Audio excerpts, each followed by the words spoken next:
How did the most beloved pop star of the 2010s become such a hated figure so quickly? Oh my gosh. Oh no. Why would anybody want to go see Katy Perry? Katy Perry is finally making headlines for all the wrong reasons, and I got my popcorn for this one. The amount of backlashes she got from that has completely broken her, and well, today she just got even more bad news. Her last album doesn't even appear on her YouTube page because the views are so low. But this is what happens. We are seeing the mental breakdown of someone who is realizing that there are a lot of people that don't like her. Sources are saying the entertainment capital isn't welcoming her back with open arms anytime soon. And she is just another one of these celebrities that is not handling it well at all. They are so unhappy. They just got burned. And a source told me that by losing Katy Perry in the bidding battle, Caesars actually won. If you keep on DMing my man, I'm gonna have you removed. So there you go, guys. Katy Perry has absolutely proven to you that she can indeed dance. I don't want it. I'm his. He's mine. I said I'm his. He's mine. She went to Vegas, she went to space, she came back from space, she wants to go back to Vegas, but it's too late. Oh, it's so sad to go back and look at the actual footage. This is it. This is it. She's an alien. See? This is her saying, show them this when they say I can't dance. She was a massive pop star for like 15 years or so, but now she's fizzled out. Katy! Woo! Yeah. All right. And it's not just the doors on the spaceship malfunctioning. So let's not forget, of course, this absolutely crazy moment that happened recently where she did some sort of like Star Wars themed thing. Katy Perry has completely lost it. It's so bad. It's so bad. It started with a whisper, then a smirk, and now it's a full-blown accusation tearing through the music industry like wildfire. Katy Perry, yes, that Katy Perry, is being accused of stealing her entire persona. And the most shocking part? It's not coming from a tabloid or a bitter fan. It's coming from someone who worked right beside her. A former backup singer who once shared a stage with the pop megastar is now spilling the tea. And allegedly, it's scalding. He never posted about being a backup singer for her tour on his Instagram, and some of the team, the management team of Katy Perry's, asked him, why don't you post the fact that you're a backup singer for Katy Perry on your Instagram? He goes, I signed an NDA. He was embarrassed. According to this insider, Katy's signature image, quirky, colorful, campy glam, isn't the brainchild of an original pop genius, but a copy-paste persona lifted from songwriter Bonnie McKee. And if you've ever compared the two, you might be left wondering, were we all duped? The insider didn't hold back. Not only did he describe Katy as completely out of touch and surrounded by yes-men afraid to tell her the truth, but he flat-out claimed that everything we associate with Katy Perry was orchestrated, not authentic. The candy-coated outfits, the bubblegum bops, even the comedic persona, it allegedly wasn't born from Katy's soul. It was Bonnie's vibe, her style, her voice. And when Bonnie's career stalled somehow, Katy's skyrocketed. Tell me everything you know, because I already met her and she's horrible. And he's like, dude, she's completely out of touch. No one's honest with her on her team. And the people who try to be honest with her, she rejects. Her whole persona was stolen from Bonnie McKee. He was not afraid to spill the tea on this woman, let me tell you. Katy Perry, our favorite astronaut, has just stopped mid-concert, call out this woman and tell her to stop DMing her man. Listen, if you keep DMing my man. Oh, Kyle? I know. Get him! You've been doing it for months, ever since the residency. You didn't come to see me play. If you keep on DMing my man, I'm gonna have you removed. Seriously, get your life. Bring his wife. I don't want it. I'm his. He's mine. I said I'm his.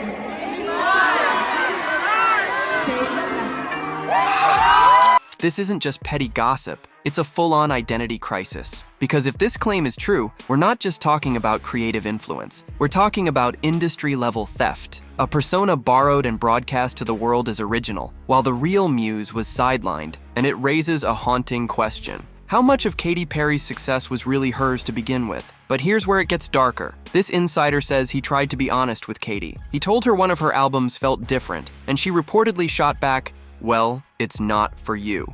No room for feedback, no tolerance for truth. And when asked why he never promoted his time on tour with her, his answer was blunt. "I signed an NDA. He didn't want to go down with the ship." This explosive claim is just the beginning, because now former contestants, team members, and even fans are piecing together a disturbing pattern. And what they're uncovering could change the way we see Katy Perry forever. He also shared with me that she walked up to him and asked him, "So what do you think of the new record?" And he goes, "It's different." And she goes, "Okay, well, it's not for you," and then walked away. So the people who do try to be honest with her, it just doesn't get through. For one former American Idol contestant, the stolen persona theory didn't just sound plausible, it explained everything. Her name is Chandler, and what she recently revealed isn't just a bad audition story. It's the kind of behind-the-scenes nightmare that makes you question the entire entertainment machine. According to her, Katy Perry wasn't just a tough judge, she was a dream killer. And, not in the constructive Simon Cowell-style way, this felt personal, and cold, and calculated. Chandler says she never even wanted to audition. She was already gaining traction in the LA indie scene, performing original songs at sold-out showcases. It wasn't until 2 Idol producers approached her after a performance, promising she'd be fast-tracked to the judges, that she reluctantly agreed. And it wasn't just the chance to be on TV, it was Katy Perry, her idol, the artist who made her believe she could be a pop star. Chandler had watched Katy's documentary at 18 and cried, thinking, "If she can do it, I can too." That belief carried her through over a decade in the industry, until the day it all imploded. From the start, something felt off. The producers chose a song for her, not the one she would have picked. She was told not to worry, but when she finally got in front of the judges after 15 exhausting hours of waiting with no food, no water, and no exit, everything unraveled. The first thing Katy said? "Jazzy. Just that." A word with a sting. Then came the blow. "I don't think you have the singing voice to make it in a singing competition." The other judges deferred to Katy, as if she was the one running the room. "It's a no from me." But the part that haunts Chandler isn't the rejection. It was the look in Katy's eyes. She described it as darkness, a moment where Katy seemed to enjoy delivering the gut punch, like she was feeding off the disappointment. And right after, a camera was shoved in Chandler's face to ask if she really gave it her best. The producers got their clip. Katy got her moment, and Chandler got crushed. It wasn't just humiliating, it was traumatizing. It all started back in 2019. I was approached by some executive producers who came up to me after a sold-out showcase in Los Angeles. Said, "We love you, we want you on our show." And I said, "What show?" And they said, "American Idol." And now, years later, she's asking the question so many others are starting to ask. Was it all rigged from the start? So what if Chandler's heartbreak wasn't random? What if Katy Perry's rejection had nothing to do with vocal ability, and everything to do with a threat to the brand? That's the theory now swirling online, as more voices chime in with a haunting suggestion. Maybe Katy wasn't critiquing the girl in front of her. Maybe she was shutting down the girl who reminded her too much of herself. Or worse, reminded her of the persona she borrowed and tried to bury. Because once you start peeling back the glitter and wigs, it's hard to ignore the growing whispers that Katy Perry didn't just take inspiration from Bonnie McKee, she became her. First thing Katy said to me was, "Jazzy." The American Idol producers listened to all the songs that I brought in, the original songs, and they selected a specific one. And that wasn't going to be the one that I would have chosen if it were up to me, but they told me to pick that one. So the whole thing's manufactured. It's so fake. Longtime fans of both artists have been pointing out the eerie similarities for years. Same retro aesthetic, same cheeky sweet attitude, same blend of humor and heartbreak in their lyrics. Bonnie's fingerprints are all over Katy's biggest hits, but it goes deeper than writing credits. It's the vibe, the fashion, the performance style, even the facial expressions. As one music blogger put it, it's like Bonnie created a pop character, and Katy Perry played her on stage. And then there's the timeline. Bonnie McKee was already making waves in the early 2000s with her debut album and bold visual style. But when her solo career stalled, she pivoted to songwriting, just as Katy Perry began her meteoric rise. And guess who wrote nearly all of Katy's teenage dream era? Yep, Bonnie, 5 #1 hits. First thing Katy said to me was, "Jazzy." The American Idol producers listened to all the songs that I brought in, the original songs, and they selected a specific one. And that wasn't going to be the one that I would have chosen if it were up to me, but they told me to pick that one. So the whole thing's manufactured. It's so fake. All co-penned by the woman many now believe was the true architect of that era. Of course, none of this has been confirmed. Katy hasn't responded to the mounting speculation. Bonnie hasn't publicly accused anyone of stealing, but the silence is starting to sound like a strategy. Because if this narrative catches fire, and it already is, it reframes everything about Katy Perry's legacy. She wasn't just quirky, she was performing quirky. And as the facade starts to crack, people are wondering if Bonnie built the blueprint. What part of Katy was ever real? And that brings us to the next layer. Because stealing a persona might be one thing, but what happens when the real person behind the image starts spiraling? That's where the story takes a much darker turn. If Katy Perry was ever playing a character, the mask is slipping, and those closest to her are finally saying what they've allegedly been too afraid to admit for years. Lionel and Luke made their commentary, and then they said, well, let's just let Katy, make her decision. And she said, it's a no from me. According to multiple insiders, working for Katy isn't just exhausting, it's emotionally dangerous. One former crew member from her tour claimed that everyone in her entourage is required to stand up when she enters a room. Some even clap. Yes, clap like it's a royal procession. But insiders say it's not respect, it's fear, because anyone who doesn't play along risks getting iced out immediately. It's these behind-the-scenes stories that paint a very different picture than the candy-colored persona the public once adored. Offstage, Katy's reportedly late, cold, and dismissive. According to two former production assistants from American Idol, even the crew dreaded her presence. She was awful, one allegedly said. She was late, she was moody. She didn't talk to anyone unless it was on camera. And yet, she held all the power in the room. Luke Bryan and Lionel Richie didn't give a yes or no until she did. Like the whole show revolved around her mood that day. And let's not forget, this is the same woman who rejected a bright-eyed young artist after allegedly keeping her in a holding room for over 15 hours without food, water, or the ability to leave the building. If you're looking for symbolism, there it is. Katy as the gatekeeper, draining people dry and sending them home broken. Not because she had to,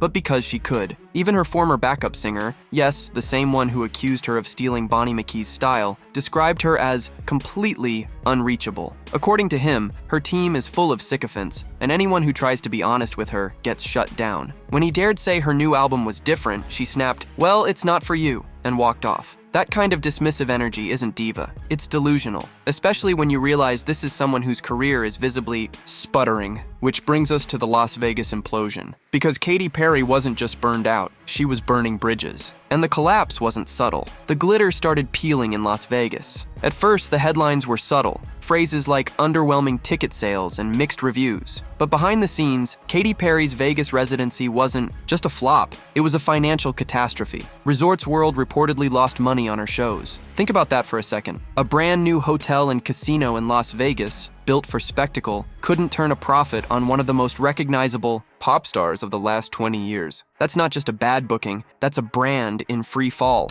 Well, here's the problem. Her residency didn't do that well. So she had a 3-year residency at Resorts World. Per show, I'm hearing she was earning anywhere between $750,000 and $900,000 a show.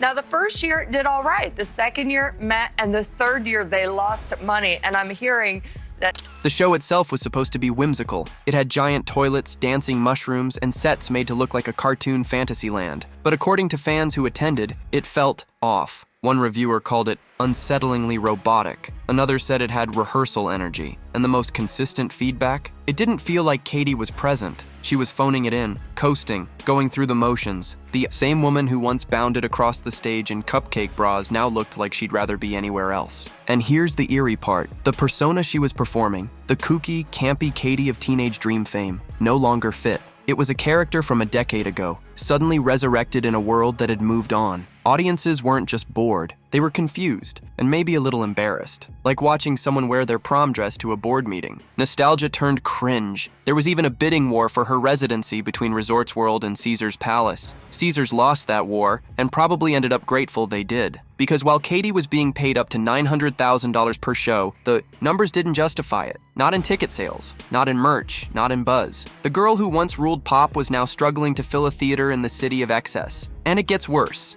Because while Katy tried to reclaim her throne with this Vegas run, her next move would backfire even harder. A $15 million documentary deal with Jeff Bezos, a real spaceflight, a global marketing stunt, and what was supposed to be her iconic comeback turned into the most embarrassing crash landing of her entire career. If Vegas was the warning sign, the space flight was the full-blown meltdown, because Katy Perry didn't just ride Jeff Bezos' rocket, she tried to hitch her entire career to it. On April 14th, she boarded a Blue Origin flight with a smile that screamed branding opportunity. This wasn't exploration. This wasn't curiosity. It was damage control dressed as empowerment, and the public saw right through it. The backlash was immediate. Katy's reactions were so polished, so oddly detached, that even mainstream outlets called them fake. Fans on social media compared her to a malfunctioning NPC, posing, gasping, mugging for the camera, but with zero real emotion. One meme, side by side, compared her spacesuit selfie to a clip from the Xenon movie and said, "Prozoa did it first. It should have been a triumph." Instead, it became a joke. But the real humiliation came weeks later, when Amazon pulled the plug.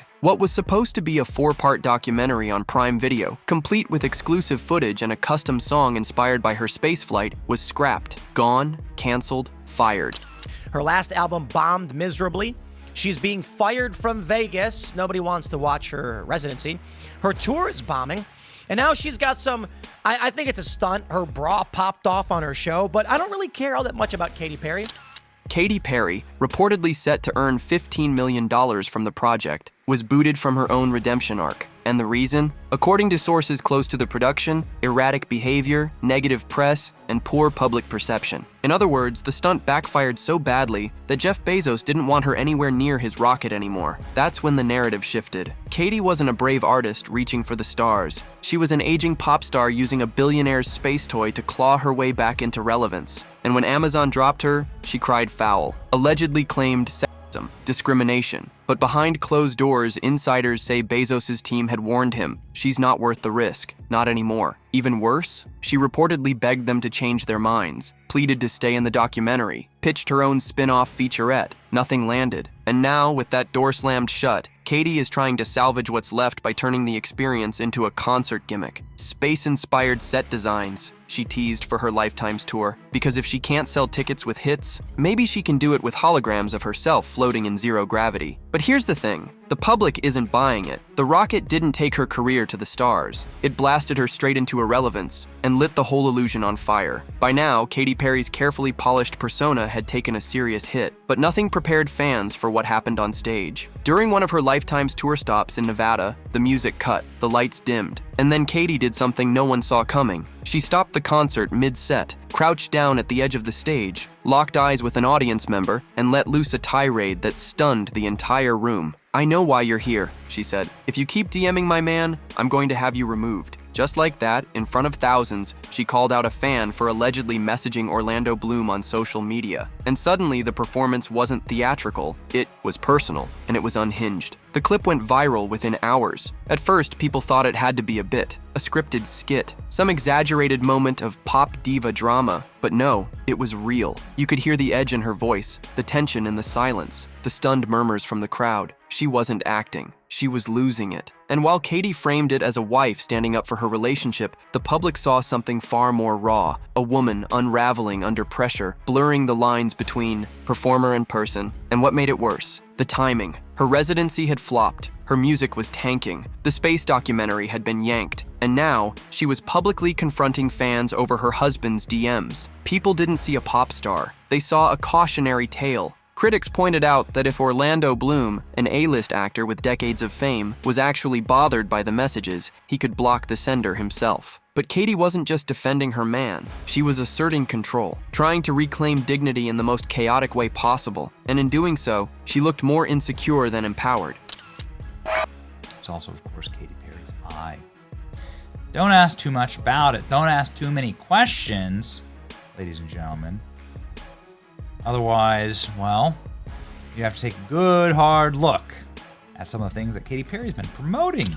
It was the moment many fans say they stopped defending her, not because of the outburst alone, but because of the pattern, the increasingly erratic behavior, the vanity spaceflight, the cringy choreography, the silence when accused of stealing someone else's shine. It all added up, and it brings us to her latest creative misfire, a comeback anthem that was supposed to cement her legacy. But instead, it may have driven the final nail in the glittery coffin of her career. If there was ever a moment for Katy Perry to reclaim her pop crown, Women's World was supposed to be it. Marketed as a feminist anthem, the song was pitched as a bold return to form, a rallying cry for empowerment in a post-#MeToo world. But the response? Brutal. Critics panned it, fans shrugged, and the industry barely noticed. In a world saturated with authentic voices and culturally resonant movements, Katy's glossy, choreographed version of womanhood just didn't land. And in some corners, it was downright mocked. The problem wasn't just the song, it was the disconnect. Here was an artist who once stood for playful rebellion, trying to sell a serious message with backup dancers doing pelvic thrusts in pastel bodysuits. The visuals didn't scream empowerment, they screamed desperation. And worse,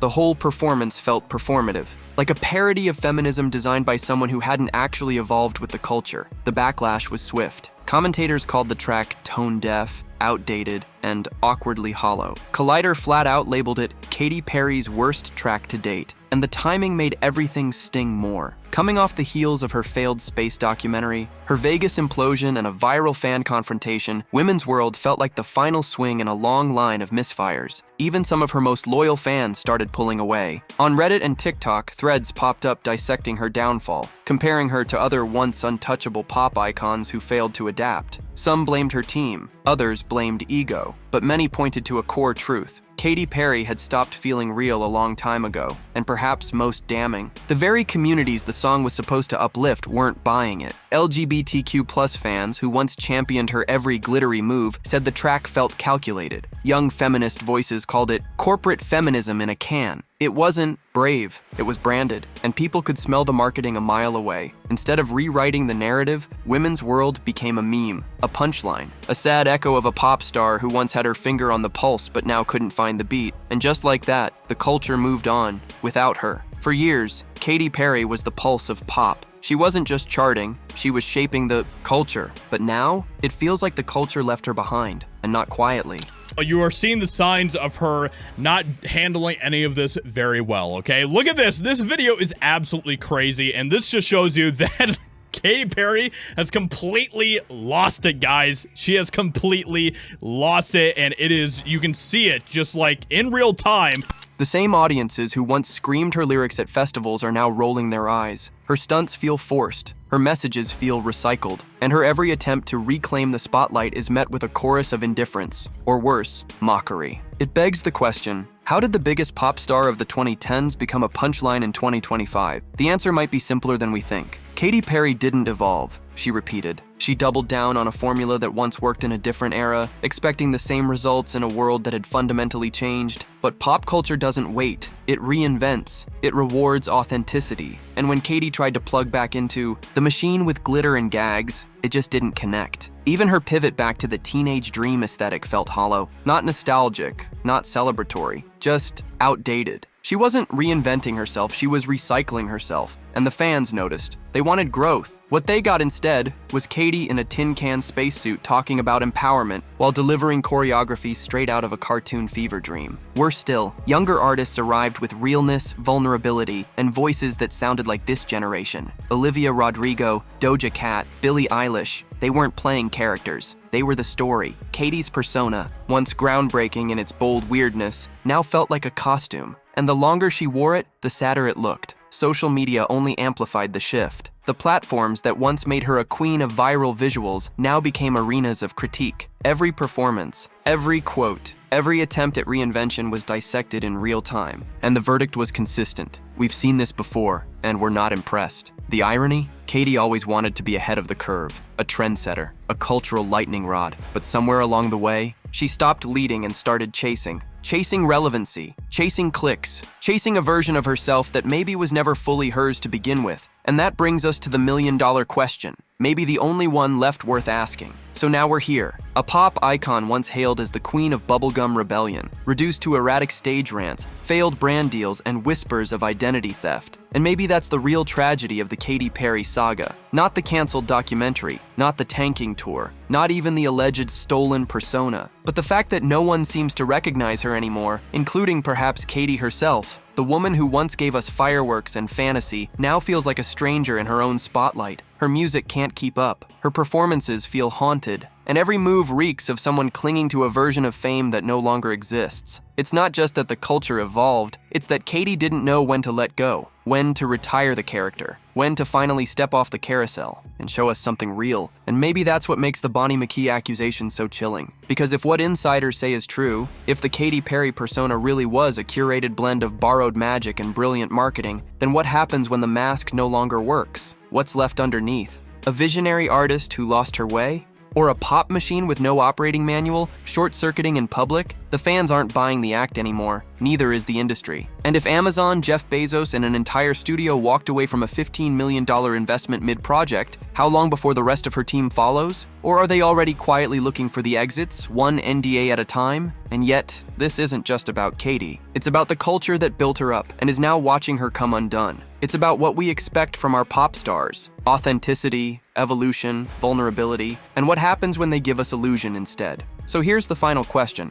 Was Katy Perry ever really Katy Perry? Or have we been singing along with a hologram, a projection, a persona, built from someone else's brilliance and now flickering at the seams? Let us know what you think in the comments. Do you believe the insider who claims Katy's persona was stolen? And do you think she can ever make a real comeback? Or is it already too late? Make sure to like, subscribe, and stay tuned, because the next video on your screen is waiting. And trust me, you won't believe what's coming next.